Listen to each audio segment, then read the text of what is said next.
حضرت موسیٰ علیہ السلام کا زمانہ مبارکہ ہے. ایک شخص نے اپنے کزن کو، اپنے چچا کے بیٹے کو، چچا زاد کو قتل کر دیا اور خود ہی اس کا مدعی بن کے حضرت موسیٰ کے پاس آیا کہ بتائیے جناب میرے اس بھائی کو کس نے قتل کیا ہے؟ حضرت موسیٰ نے ایک سادی سی بات کی. کیا فرمایا؟ وَإِذْ قَالَ مُوسَىٰ لِقَوْمِهِ إِنَّ اللَّهَ يَأْمُرُكُمْ أَن تَذْبَحُوا بَقَرَةً. حضرت موسیٰ علیہ السلام نے اپنی قوم سے کہا کہ اللہ تمہیں حکم دیتا ہے کہ ایک گائے ذبح کرو. گائے کا کچھ حصہ مقتول کو مارو، وہ خود اٹھ کے بتا دے گا مجھے کس نے قتل کیا ہے. یہ پہلا سپارہ ہے قرآن مجید کا، آپ اس کو دیکھ لیں. یہ آیت نمبر 67 سے شروع ہو رہا ہے. تو اب وہ چونکہ ذبح کرنا نہیں چاہ رہا تھا، اس کو پتا تھا کہ مجرم تو میں خود ہوں، وہ ذبح چونکہ کرنا نہیں چاہ رہا تھا تو اس سے کہا کہ مارو ایک حصہ گائے کا، اس کو تو یہ اٹھ کے بتا دے گا. تو اس نے جواب کیا دیا؟ قالوا اتتخذون ہزوا، کہنے لگا آپ میرے ساتھ مذاق کرتے ہیں، کبھی ایسا بھی ہوا ہے؟ قال اعوذ باللہ ان اکون من الجاہلین. حضرت موسیٰ علیہ السلام فرمانے لگے میں اللہ کی پناہ مانگتا ہوں میں جاہلوں میں سے ہو جاؤں. ہر وقت مذاق کرتے رہنا یہ تو جاہلوں کا طریقہ ہے. کن کا ہے؟ حضرت موسیٰ نے کہا ہے، قرآن پاک ہے. ہر وقت مذاق کرتے رہنا، خوش طبعی اور چیز ہے، مسکراتے رہنا، لیکن کسی کا مذاق ہر وقت اڑاتے رہنا کن کا طریقہ ہے؟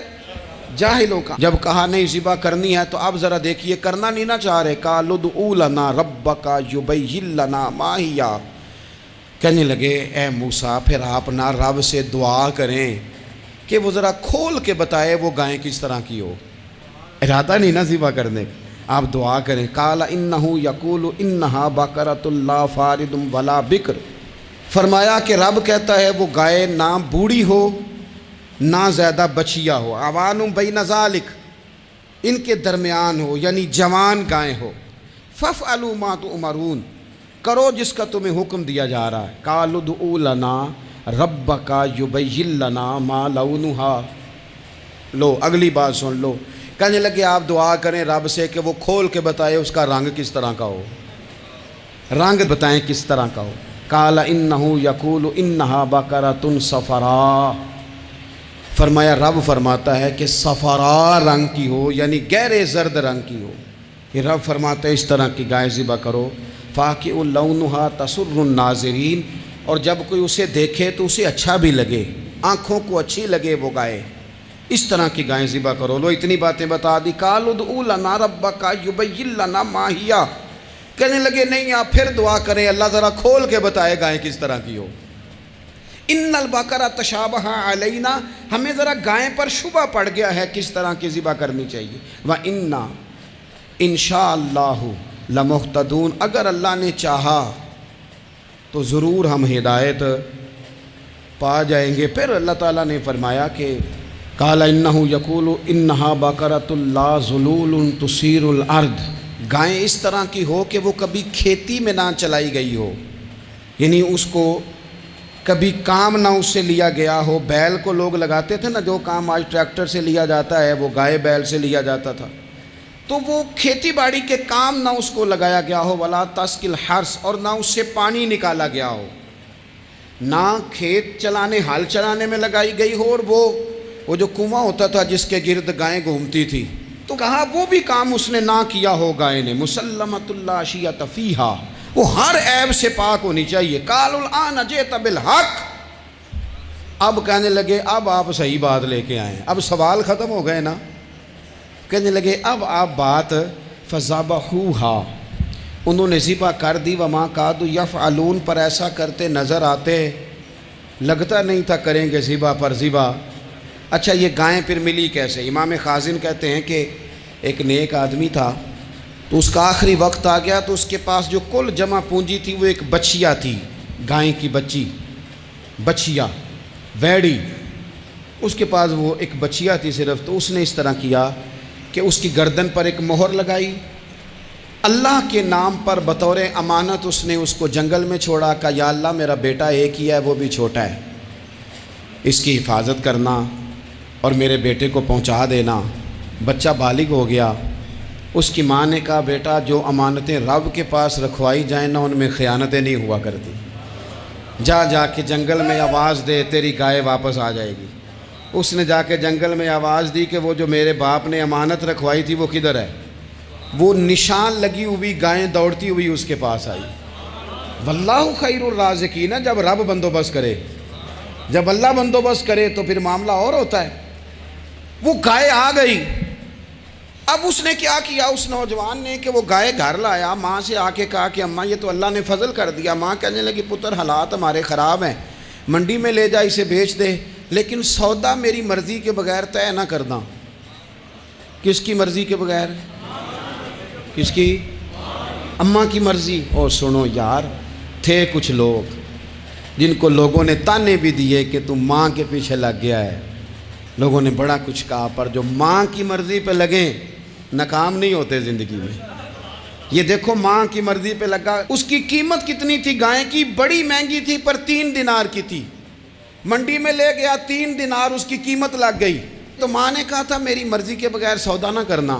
اب بچے تو نہیں نا مانتے، اماں کو کیا پتا باہر بزنس کیا ہے، لین دین کیا ہے، پر ماں نے کہا تھا میری مرضی۔ بندہ دے رہا ہے اسے 3 دینار، اس نے کہا جی میں نے طے تب کرنا ہے، ڈن تب کرنا ہے، پہلے اماں سے پوچھنا ہے۔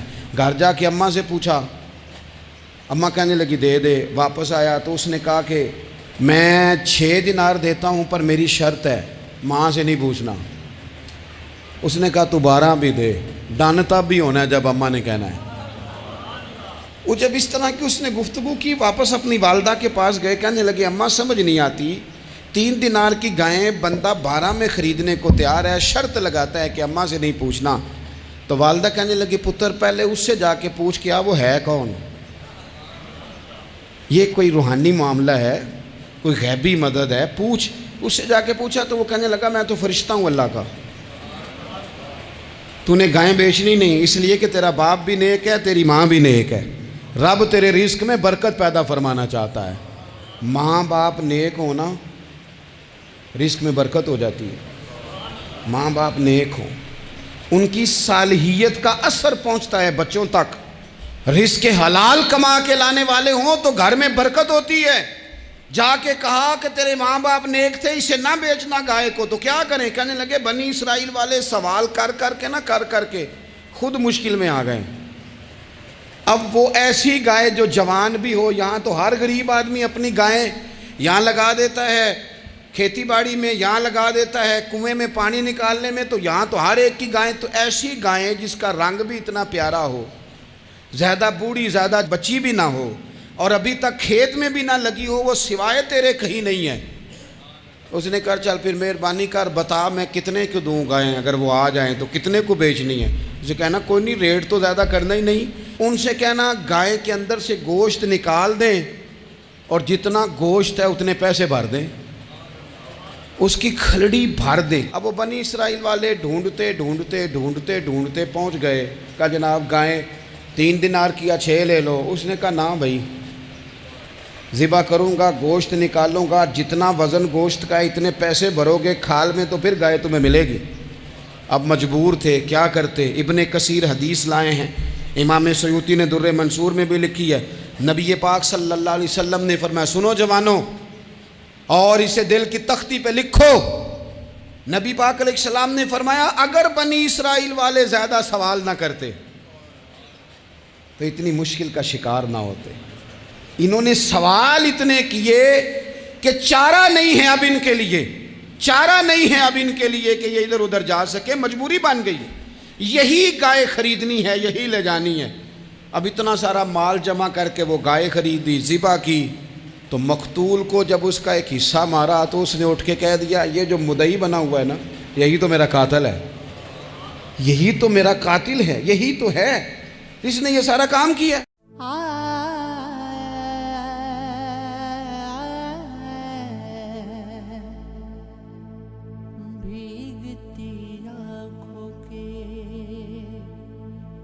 منظر نہیں دیکھے جاتے، ہم سے اب اتنے سمندر نہیں دیکھے جاتے، وازداری تو بزرگوں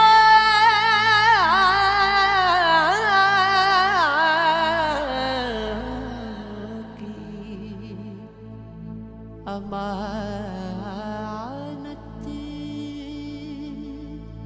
ہے، مگر اب یہ بکتے ہوئے زیور نہیں دیکھے